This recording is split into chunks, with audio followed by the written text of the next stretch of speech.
साथियों नमस्कार। आप देख रहे हैं KBN 365 न्यूज़ नेटवर्क। साथियों, अभी हमारे साथ जुड़े हैं C2 के प्रदेश महासचिव हैं जय भगवान जी। जय भगवान जी जो है आंगनवाड़ी वर्कर्स हैं और हेल्पर यूनियन का जो ये प्रदर्शन 3 महीने से ज़्यादा का समय हो चुका है, चला हुआ है।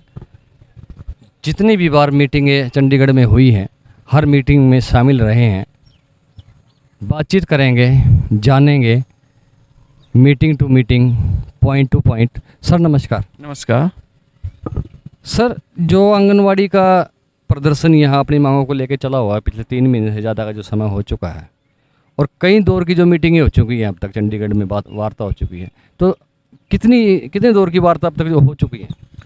ये जो है कई दौर की वार्ता हुई हैं।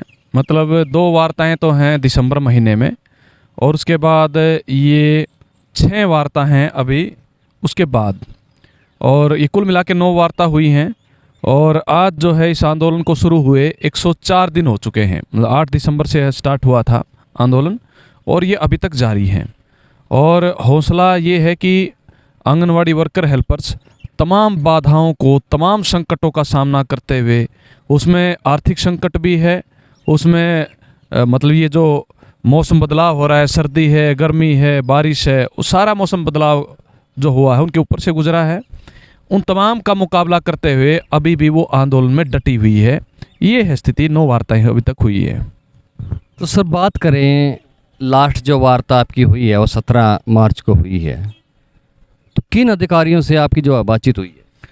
देखिए, सरकार के जो प्रमुख अधिकारी वो उसमें शामिल थे और उसमें मतलब हरियाणा सिविल सचिवालय में वो वार्ता हमारी हुई। लगभग 2 घंटे की वार्ता वो हुई। 2 दौर की उसमें बातचीत जो है, मतलब 2 घंटे की एक वार्ता है, उसके बाद ब्रेक लेके फिर वार्ता है। और उस वार्ता में मुख्यतः जो है जिन पक्षों पर 12 को हमारी चर्चा हुई थी, उन 12 मार्च की चर्चा को आगे उसमें बढ़ाया गया। और ये हुआ कि भाई ये जो टर्मिनेशन वाले मामले पे जो सरकार ने एक प्रकार से उस समय थोड़ा सा अवरोध दिखाने के प्रयास किए थे, तो इस वार्ता में उस बारे में वो अवरोध वो दूर हुआ। और ये हालांकि कई मांगे और भी हैं जो उसके साथ जो है 12 तारीख को भी हमने ये कहा था, जिसमें सरकार ने उसको स्वीकार किया था। और अब जो है अंततः जो है 17 मार्च की जो हमारी वार्ता हुई है उसमें टर्मिनेशन वाले मसले पे भी सरकार मोटे तौर पर वो इस बात पे सहमत हुई है कि चलो सबकी बहाली जो है वो एक साथ बहाली हो जाए। लेकिन जो बकाया जो वेतन है उसके बारे में सरकार कुछ थोड़ी सी शंका वो प्रकट उसने करने की कोशिश की, जिसको हमने नकार दिया। और हमने कहा कि ये तो विक्टिमाइजेशन का जो मामला है जो 12 तारीख की मीटिंग में जो हल हो चुका है, जिसमें वेतन के संबंध में भी या केसेज के संबंध में भी, उस पर दोबारा कोई पुनः कोई गुंजाइश नहीं है। टर्मिनेशन वाले पक्ष पे जरूर जो है उन्होंने कहा कि हाँ, इस पे हम मुख्यमंत्री जी से बात कर रहे हैं। और मुख्यमंत्री जी ने यही कम्युनिकेट किया कि 22 मार्च के तुरंत बाद जो है सेशन ख़त्म हो जाएगा और 23 या 24 जो भी डेट होगी उसमें तुरंत मीटिंग बुला के अधिकारियों के साथ हम इसको मामले को निपटाएंगे। ये उनकी ओर से हमें संदेश आया है। हम बात करें 29 दिसंबर की, जब पहली मीटिंग हुई है, तो उसमें कुछ यूनियन जो है वो सहमति जताई, उन्होंने माला पहनाए गए, लड्डू बांटे गए। उसके बाद जो अब तक ये आंदोलन चला है, तो उसके अलावा जो हम कहें क्या मिला है? देखिए, एक तो 29 दिसंबर को जो वार्ता हुई उसमें 3 यूनियन तो ऐसी थी जो आंदोलन में थी, जिस वजह से वो वार्ता हुई। 2 यूनियनें ऐसी थी जिनका कोई आंदोलन नहीं था। सरकार ने जो है धक्के से उनको मीटिंग में बैठाया। वो खुश हैं नहीं खुश है ये वो जाने, लेकिन जो 3 यूनियनें थी 29 दिसंबर की घोषणा के बाद भी उन्होंने आंदोलन को जारी रखने का निर्णय लिया। तालमेल कमेटी ने, उसमें तीनों यूनियन शामिल थी।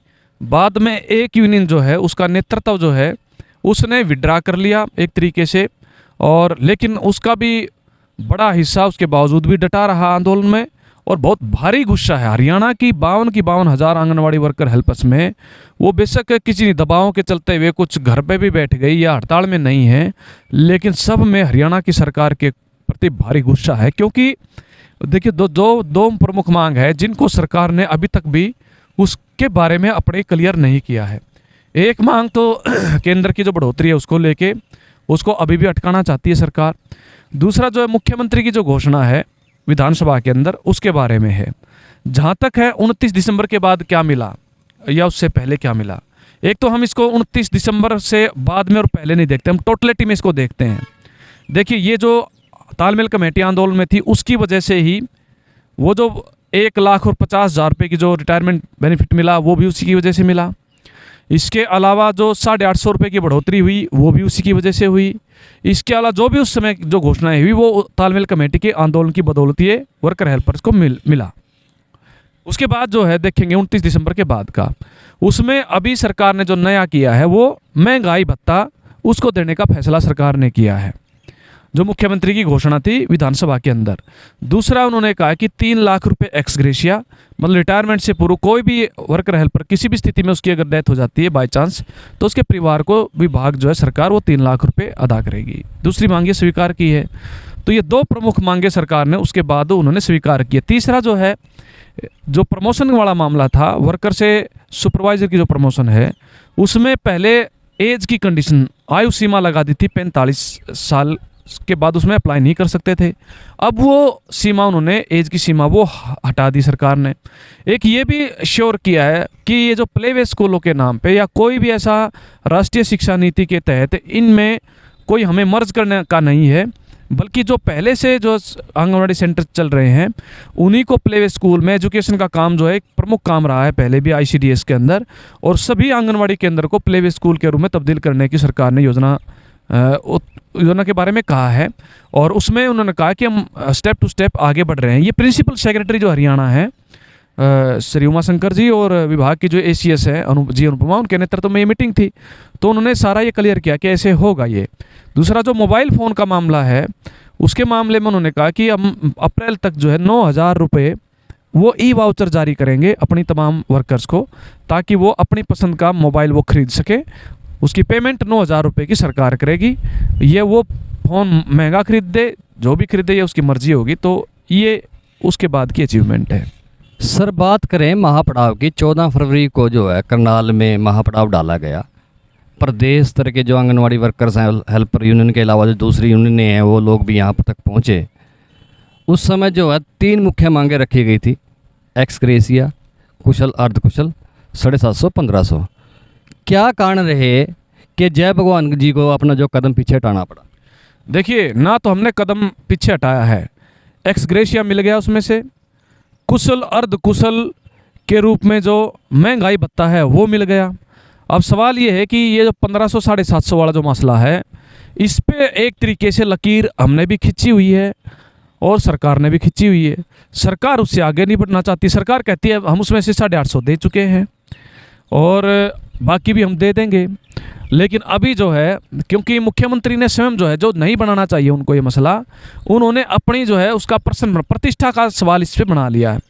अब वो हरियाणा के चीफ हैं, हरियाणा के मुख्यमंत्री हैं, उनको ऐसा नहीं करना चाहिए और उनको इस गुस्से को समझना चाहिए कि वर्कर हेल्पर में जो गुस्सा है वो बहुत तरीके से प्रकटीकरण होगा, जिसका खामियाजा सरकार को वो भुगतना पड़ेगा।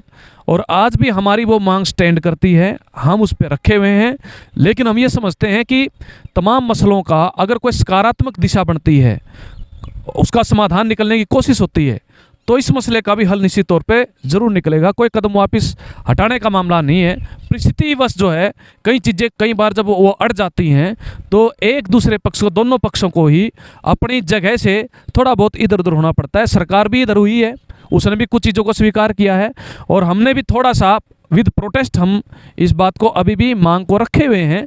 लेकिन अभी हम देख रहे हैं कि बाकी चीज़ों पर अगर एग्रीमेंट होता तो इस मांग के बारे में हम क्या निर्णय करेंगे, ये उसी टाइम पर, समझौते के टाइम पर ये बात करेंगे। जो 17 को मीटिंग हुई है अभी 17 मार्च को चंडीगढ़ में, तो वहाँ ये कहा गया कि अधिकारी जो हैं, जो विधानसभा सत्र है वो चला हुआ है, 22 तारीख तक जो चलेगा, उसके बाद जो अधिकारी मुख्यमंत्री से बातचीत करेंगे। और आप लोगों ने भी जो है 25 तक जो मुख्यमंत्री को टाइम दिया हुआ है, ठीक है, अभी 25 तक कोई भी निर्णय हमें बताया जाए। तो क्या कारण है कि जो 26 तारीख की महापंचायत जो 19 को रखी गई थी वो 26 को की गई, उसका कारण क्या है? कि मतलब किस तरह का सरकार पे, मतलब फोर्स करने के लिए, सरकार पे दबाव बनाने के लिए, क्या आप समझते हैं इसको? देखिए, आंदोलन तो मजबूती के साथ डटा हुआ है। हड़ताल जो है, वर्कर हेल्पर बिल्कुल डिटरमाइंड ढंग से संकल्प बद्ध होकर जो है वो लड़ रही हैं। बातचीत जो 17 को हुई उसके बाद जो अधिकारियों ने हमारे कन्वे किया कि भाई मुख्यमंत्री ये कह रहे हैं कि वो मामले को निपटाएंगे। हमने भी थोड़ा सा ये समझ के, तैयारी हमारी पूरी थी 19 की भी, और हमने थोड़ा सा सरकार को ये संकेत, क्योंकि अधिकारी और हमारे में जो भी इस बीच की जो वार्ता हुई है उसमें उनका ये कहना कि भाई दोनों पक्ष अड़े हुए हैं, सरकार भी ये समझती है कि बहुत अड़े हुए हैं और ये बिल्कुल बातचीत का वातावरण नहीं बन पा रहा है। तो हमने सोचा चलो कोई बात नहीं, सरकार को थोड़ा सा संकेत दिया जाए। लेकिन आंदोलन हमारा वो हमने ऐसा नहीं कि बिल्कुल पोस्टपोन कर दिया। 19 मार्च का था, 1 हफ्ता दिया। सरकार ने कहा कि 22 मार्च के तुरंत बाद बात करेंगे, 3 दिन है, 23 है, 24 है, 25 से सरकार बात कर सकती है। 26 को हमने वो महापंचायत रखी है। निश्चित तौर पर उसकी तैयारी और ज़्यादा मजबूती के साथ चली हुई है। तो एक सिर्फ संकेत पर है ये कि भाई हम सरकार को एक वो दे रहे हैं, अवसर दे रहे हैं कि वो थोड़ा सा इस दिशा में, अगर वो पॉजिटिव दिशा दिखा रही है तो हम भी थोड़ी पॉजिटिव दिशा उनको एक अवसर दे रहे हैं कि सरकार बात करेगी, मांगों का समाधान करेगी। वरना तो जो है आंदोलन मजबूती से है और 26 की महापंचायत है और उसके बाद जो है हड़ताल तो 31 तक बढ़ा दी गई है तालमेल कमेटी के द्वारा। अभी होली का त्यौहार गया, रंगों का त्यौहार, मतलब कि अगर कलायत महापंचायत की बात करें तो किस तरह के रंग जो है वहाँ दिखाई देंगे? रंग वहाँ हर तरह के होंगे, मजदूर होंगे, किसान होंगे, महिलाएं होंगी, कर्मचारी होंगे, बड़ी संख्या में किसान पहुँचेंगे और युवा और महिलाएं, विद्यार्थी सब लोग उसमें आएंगे। आंगनवाड़ी वर्कर, हेल्पर तो आएंगे ही और उसके लाभार्थी जब तबके भी आएंगे। लेकिन इसमें जो है तमाम बड़े नेता, जिसमें मतलब जो है हरियाणा के जो संयुक्त किसान मोर्चा के जो लीडर हैं वो तो आएंगे ही, जिसमें रतन मान है, जोगिंदर नैन है, इंद्रजीत सिंह है, सत्यवान है, इस तरह के नेता। लेकिन राष्ट्रीय नेता भी, जिसमें राकेश टिकैत है और जोगेंद्र उग्राहा जी है, उनसे भी बातचीत चल रही है। तो इस तरह के राष्ट्रीय स्तर के नेता किसान मोर्चा के उसमें पहुंचेंगे और कुल मिला के ये जो एक जन समर्थन जो है इस पूरे आंदोलन को मिल रहा है। लोग भी कह रहे हैं कि ये क्या मसला है, जो है सरकार क्यों ऐसा, क्योंकि सरकार की साख पर भी बहुत बड़ा सवाल जो है लगा है, बहुत ही जो है उसकी इस मामले में, क्योंकि मांगे कुछ नहीं बची हैं और अब पिछले कई दिनों से तो और कुछ मामला अटका, सरकार ने अटका ही वैसे ही रखा है, इस पर कोई ऐसी बात नहीं है। और हम ये समझते हैं कि निश्चित तौर पर जो आंदोलन है हमारा वो मजबूत है और सरकार इस मांगों का समाधान जरूर करेगी अब की बार। ये साथियों, अभी आप देख रहे थे, अभी आप सुन रहे थे सीटू प्रदेश महासचिव जय भगवान जी को। उन्होंने बताया कि क्यों जो है कदम सरकार के और हमारे जो है समझौते के तहत पीछे हटे हैं। साथियों, KBN 365 न्यूज़ नेटवर्क को लाइक करें, सब्सक्राइब करें और शेयर करें। साथी चमन लाल के साथ में धर्म सिंह।